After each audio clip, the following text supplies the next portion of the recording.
We are live with another one, guys. Okay, we are live with another one. You already know what this is, okay? The mic is hot, guys. This is OE MMA TV. I'm your host, OE. Like and subscribe if you are new to the channel. It takes minimal effort to give me the thumbs up, so you already know. You might as well do it. Thank you for supporting independent MMA media, guys. And like I always say, this is your channel, the only channel where the fans come first, not last. All right, guys. This is my post-fight reaction to UFC Fight Night that just happened yesterday. Headline by Mozart Evlov versus Lerone Murphy. Guys, we're gonna break this fight down, or not break this fight down, but we're gonna break this card down, basically from top to bottom, guys. Okay, from top to bottom, we're gonna break this card down and look overall, guys. Overall, this was a fantastic card. It was not an atrocious card that I thought it was going to be. That is the truth. Okay, I thought the card was going to be much worse than basically we saw. But I digress, guys. I am totally thankful that we actually got an event that was actually entertaining. There was some entertaining fights here. Okay, there were some entertaining fights here, and we're going to get into it right now. If I could just pull this up on UFC.com, but unfortunately, right now it's being atrocious. Hold on a second, guys. Let me see if I can pull this up really fast. Uh, Here we go.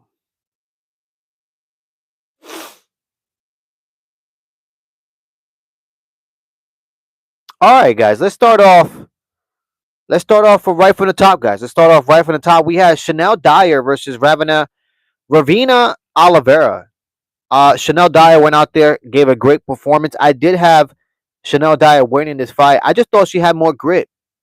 I thought she had more grit. I thought she had more capabilities, and that's exactly what happened, guys. All right, she was nasty. She was rugged, and Ravana Oliveira did not like that, and she takes the L, guys. So congratulations to Chanel Dyer.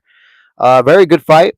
When it comes to Shamrock, I mean, guys, I had every hope and dream that Shamrock could actually go in there and perform, but unfortunately, Shamrock went in there and wet the bed, guys. Okay, Abdul Kareem Selwade, okay, went in there and look, he outpointed him on the feet. He was outpointing him, outstriking him, and Shamrock had no answer. And unfortunately, he went out there and wet the bed. Okay, wet the bed, guys. Guys, like and subscribe if you are new to the channel. It takes minimal effort to give me the thumbs up. So you already know, guys. Support the community, guys. Okay, support the community. All right, next fight, guys. We had Lovey Sutherland, okay, versus Brando Parasic. All right, I did have Brando Parasic winning this fight, and he did win this fight in the first round by KO. I mean, look, Lovey Sutherland is a dead body, guys. Okay, that's facts. Okay, but Brando is another dead body, in my opinion. But when two dead bodies are put together, you know what you get? You get one guy burying another dead body. And Brendo, that's what happened. Okay, unfortunately, Brendo went in there and got the win. I did have Brendo win in this fight, and that's the way I saw it. Okay, that's the exact way I saw it, and that's the way it went, guys. Okay, all right. And then the next fight, guys, we had Mantis versus Antonio, and this fight went exactly the way I thought it would as well. Mantis went out there, outperformed Antonio on the feet. It was a stand-up barn burner type of fight, and that's what you expected. Castillo, how you doing, Castillo? Hopefully you having a good one. Blessings to you. Welcome back to your channel, and welcome back to your chat. Next fight, guys. Okay, we have Mario Pinto versus Felipe Franco. Okay, I did have Mario Pinto winning this fight, guys, but unfortunately, Felipe, he just never showed up. He just never showed up. I thought it was going to be a better performance from Felipe, excuse me, but Mario Pinto went in there and gave a good performance. Don't get me wrong, it wasn't like a standout performance, but it was a good performance enough for him, to get the nod. And I did have Mario Pinto winning that fight, and that's exactly what he did, guys. And here comes the sleeper of the night, guys. A lot of people had Nathaniel Woods losing this fight against Lacine Kenta.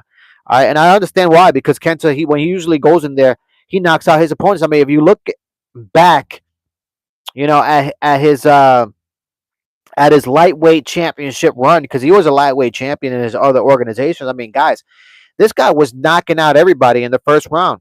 Okay, but I knew going into this fight, I knew Kenta was not as technical on the feet. Now, don't get me wrong. If he catches you, you're going to sleep. That's facts. But his technical abilities on the feet, I didn't believe in, and I thought Nathaniel Woods, just knowing what I know about him, knowing how rugged he is, I thought Nathaniel Woods would be able to go in there and, basically outstrike Kenta, and that's exactly what happened. I'm so happy for Nathaniel Woods. That was a phenomenal performance. A lot of people got to start, putting some respect on Nathaniel Woods. That's for sure, man. And the fight of the night, guys, as well. The fight of the night as well, guys. We got Mason Jones versus Axel Sola. Axel Sola, he's a tough guy, tough as nails. Don't get me wrong, but Mason Jones went out there and, he gave a great performance as well. You know what I mean? Unanimous decision win for Mason Jones. I mean, he was hurting Sola on the feet. Sola, he was tough, but he just had no answer on the feet. He was getting outstruck on the feet. And unfortunately, he found himself taking the L that night. But it was a great performance from both men. It was a fun fight, very entertaining fight. You know what I'm saying? But next fight, guys, like and subscribe if you are new to the channel. Okay, support the community. Like I always say, easier than going to your local ATM, guys. We had Kurt Campbell versus Danny Silva, guys. I didn't believe in Kurt Campbell either. Okay, I had Danny Silva winning this fight. If you go back on my UFC fight predictions, I had Danny Silva winning this fight just because I believe that Danny Silva is an up and comer. I do understand he was coming off of a loss, but guys, that last performance that he had was against a guy who's a contender now, and he just got off of winning a fight on Saturday or last Saturday, 2 Saturdays ago, okay, against Josh Emmett. Okay, so I mean, it tells a lot about Danny Silva, and that's the reason why I had Danny Silva winning this fight. He goes in there, finishes Kurt Campbell early in the second round. I am totally impressed with Kurt Campbell. Now, who I'm not impressed with, guys, and this is facts, guys. I had Roman Dolidze winning this fight, but now, guys, I didn't expect Roman Dolidze to go in there and get a quick KO, a quick finish, or even a great performance. I didn't expect that from Roman Dolidze. Okay, I expected, at least a split decision win from Roman Dolidze, but Christian Leroy Duncan made it harder than usual. But let me tell you something, guys. Christian Leroy Duncan, I'm not impressed with the guy. Okay, a lot of people think he's an up and comer. He's going to be a contender, sooner than later. But in my opinion, guys, Christian Leroy Duncan is a bootleg. Okay, in my opinion. I mean, he barely won against a Roman Dolidze that, guys, I'm just being honest with you. Roman Dolidze is knocking on the door of a cemetery, guys. And the reason why he's knocking on the door of a cemetery is because the guy is beyond a dead body, okay? But somehow, some way, the hospital and the doctors keep saving his life and he keeps reviving. That's facts, guys. That's who Roman Dolidze is right now. And Roman Dolidze almost pulled off a win against Christian Leroy Duncan. Christian Leroy Duncan should have gotten out of the octagon, and kissed the judges straight up in the mouth. Okay, French kissed them. Because let me tell you something, that could have definitely went the other way against, for Roman Dolidze. Maybe even a split decision, guys. Atrocious performance by Christian Leroy Duncan. And guys, moving on. I mean, guys, need I say more? Christian. How you doing, Christian? Welcome back to your channel. Welcome back to your chat. But guys, need I say more about Austin Lane? Guys, this was an easy pick for me. Every time I see Austin Lane across from an opponent, I know for a fact it's going to be a quick highlight reel knockout, okay? Christian Leroy is the guy the UFC calls when they want a highlight reel knockout on the card, okay? And that's facts, guys. Okay, and unfortunately, Austin Lane went in there, got KO'd quicker than what you could blink. That's facts, guys. Okay, that's fact. Moving on, though, guys. Okay, the fight that everybody is talking about that was atrocious, guys. Michael Venom Page versus Sam Patterson. In my opinion, I don't think the fight was atrocious. Unfortunately, it wasn't a really entertaining fight. But we're not used to getting entertaining fights from fighters who are past sparring partners. Look, MVP is 5-1 in the UFC. Why are the UFC giving him a no-name like Sam Patterson? Guys, you can headline a UFC Fight Night Apex card with Michael Venom Page alone. Why is the UFC doing this? Okay? Who has Michael Venom Page slept with? Okay? Because I'm thinking he slept with somebody's wife because somebody's pissed because somebody booked this damn fight with Michael Venom Page versus Sam Patterson. Atrocious, guys. I hate to say it. But moving on from that, we had Luke Riley versus Aswell Jr. Luke Riley didn't look like his normal self. I expected a more high output Luke Riley, but unfortunately he went out there. He did win the fight. Don't get me wrong, he won the fight, but it wasn't an entertaining fight either. But it was okay. Luke Riley went out there and at least he still performed to the level that we expected. You know what I mean? That's what at the least we wanted, right? I can't disagree with you. Roman Galitze is most definitely a dead body. And when I mean a dead body, I mean a Frenchman dead body. Look, I'm telling you, Christian, I'm telling you. And then, guys, we had the main event of the evening. Okay, the main event of the evening: Mozart Ovlov versus Lerone Murphy. Excuse me, Lerone Murphy coming out of a phenomenal spinning back elbow win. Okay, against Pico. Sorry, against Pico. And look, I expected a lot from Lerone Murphy, but I didn't expect Mozart Evlov to actually compete with Lerone Murphy on the feet. I had a lot of people on Twitter during the fight say that Lerone Murphy won round one and round two.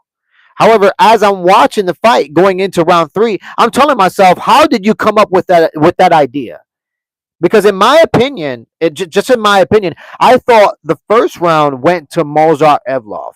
I thought the first round went to Mozart Evlov, and possibly, guys, possibly the second round, you could have scored that for Lerone Murphy. You could have, okay? But beyond that, guys, beyond that, it's very, very tough to score any other round for Lerone Murphy, and that's just my opinion, guys.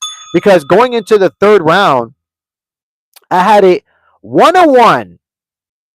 Okay, and I was being generous. I was being generous because I did think Mozart Evlov still was landing the better combination on the feet against Lerone Murphy. And not only that, but he was the one pressing the pace. Okay, he was putting Lerone Murphy on the back foot. All right, and you have to account that for something as a judge. Now, going into the third round, I gave it 1-1, one of Mozart, one for Lerone Murphy. Now, the third round, Mozart Evlov ends up, you know, a point was deducted because he landed a low blow. So in that round, I figured, okay, well, they might have taken that round from Mozart unless they gave it a tie. Maybe they gave that round a draw. So that's the way I looked at it. I looked at it as Mozart Evlov was winning that third round. However, because of that point deduction, they could easily score the round 9-9. So that round is draw. So now it's still a draw going into the championship rounds, into the fourth and fifth. So basically, the score is 0-0. And in my opinion, Mozart Evlov won round 4 and 5 easily. Easily. Okay, that was not even arguable. You can't argue with that one. So I know a lot of people think Lerone Murphy won that fight and it's a robbery, but in my opinion, if you look at the scorecards and you look at the way the fight was actually scored, I think Evlov was winning that fight, guys. Okay, Christian says, man, UFC Fight Night England was a phenomenal card. That right there was a fun ass card. I rate that card a 9.7 out of 10.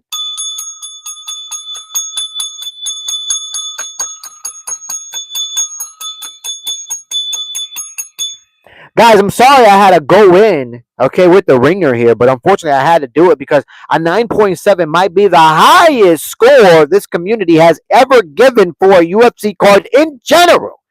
In general. So that's a big deal, guys. Okay, that's a big deal. I mean, I don't know if I rated that high, but guys, this was a fun card. I can't say this was a bad card. Maybe it was a bad card because we didn't know a lot of the guys on the card. We didn't know there wasn't a standout name on the card, right? But overall, guys, I'm gonna give this card a solid 7.7. It was a solid card. The guys came out and fought. It was a solid card. 7.7. That's solid. That's a solid number right there. 7.7 is what I give it. Christian gives it a 9.7. That's unbelievable. That's crazy. That's a phenomenal grade. But I'm gonna give it a 7.7. That's what I'm gonna give that card. Okay, it's been fun. It was a fun card, but I give it a 7.7. Okay, but guys, I also did want to go over a little bit about Dana White post fight UFC reaction for Dana White. Dana White did make his his appearance post fight, and I did want to break down some things really quickly before I get out of here. And here's Dana White talking specifically about the UFC event. Here we go. 18,000 people here tonight, $4.5 million gate. Performance of the night, Ewo and Dyer, and fight of the night, Jones and Sola. Who's got the first question? Yeah. Hi, Dana. I saw John Jones tweet earlier today. Sorry to start with a question about the event tonight, but I saw him tweet today that talking about the White House card and how he wasn't offered $8 over $15 million and how he felt that the fight was worth more. So I just wanted to get your response to that, essentially. John Jones tweeted that he was offered not $1 more than John Jones was never fighting on the White House card. How many fucking times I gotta say this? He was never fighting on the White House card. I literally have done two press conferences talking about this. These guys went out, found everything that they thought was available and possible, and then I picked the fights. There's no way in hell I was putting him on the card, no matter what the money was. Guys, that's the biggest lie I ever heard in my life. Okay, one moment Dana White is arguing for John Jones, even if John Jones at this point would have crashed into a woman that was pregnant and ran away from the scene. Dana White was there to pet, okay, John Jones, and guide him through the most rigorous of roads, okay. And not only that, but he was there to defend Dana White, John Jones, excuse me, at one point. But now Dana White is over here with his hands up. Dana White is over here with his hands up. He says, John Jones was never a part of this this White House card. And not only that, guys, I thought it was really funny that he said 18,000 18,000 people were in attendance. I saw a lot of empty seats there. I was watching that Paramount card, guys. A lot of empty seats. Christian says, incredible card. The energy in Ukraine was absolutely wild and electric. The crowd was going absolutely insane, especially bonkers. What a fun ass card. It was fun. It was fun. Jones was never going to fight on the White House card. Thanks, Dana. Dana here. Yep. I know you don't like to make fights just hours after fights have finished, but with Movsar Evloev, obviously I can't remember what his win streak is right now, but he's beat a top contender, Lamar Murphy, who was red hot after that KO over Aaron Pico. Is he going to be the next guy for Volkanovski? He doesn't remember how many fights. That's one thing that I'm just pissed off at. I mean, Dana White is acting like he's fucking deaf. Dana White is acting like he has like no ears at all. You know what I mean? And he needs a translator. Like, why do you need a translator when the guys are asking you in plain English with a fucking microphone? Fucking atrocious. On a winning streak right now, but I know you don't like to make fights the day after the fight or the day of the fight. But with him winning somebody like Murphy, who put away Pico in such a fashion, there's probably no question that he's the next one for Volkanovski, yes? Possibly, yeah. I mean, again, I'm not even thinking about that. Guys, just based on Dana White's reaction right there, you can basically say Movsar Evloev is not going to get the title shot against Alexander Volkanovski, okay? I guarantee you this right now, okay?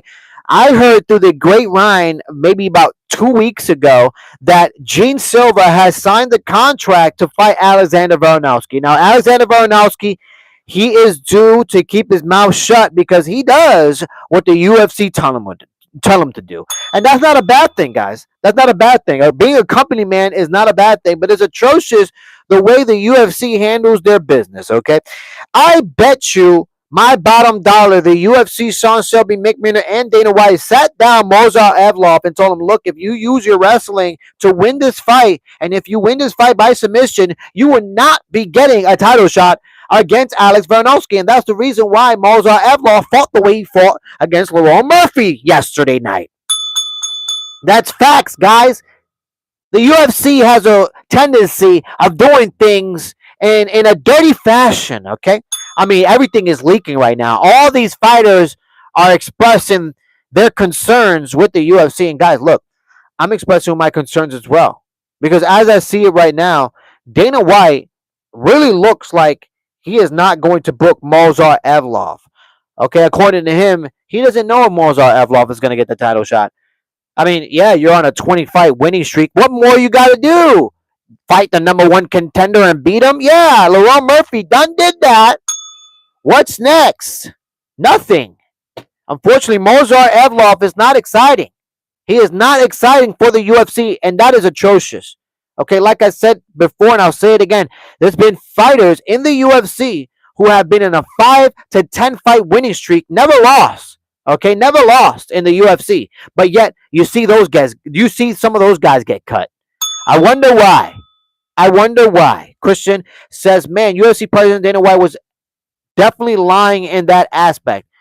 Beyond atrocious. What the fucking hell is wrong with that president? Look, Christian, let me tell you something. When it comes to Dana White, he is beyond checked out. Okay? Beyond checked out. And when it comes to UFC, Sean Shelby and Mick Maynard, I don't know what's going to go on right now. Netflix right now is over there swinging for the fences, all right, making a hell of a card, okay, with Nick Diaz, all right, and Platinum Mike Perry on the undercard, guys. Whatever, guys. I went 11-2 with my UFC fight predictions for yesterday's fight card yesterday, which brings my UFC record to 67 wins and 35 losses, guys. That is 67 wins and 35 losses for my record, for my UFC fight prediction record for 2026, guys. We're going to continue getting these dubs. Once again, I went 11-2 last night. It was a great night. Won some money as well. And won some money on some parlays. But anyways, guys, you already know what this is, okay?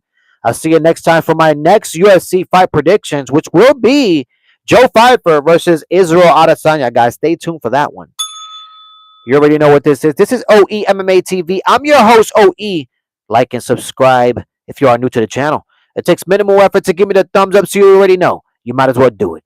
Thank you for supporting independent MMA media, guys. And like I always say, this is your channel.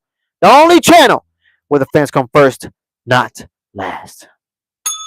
All right, guys. I'll see you next time.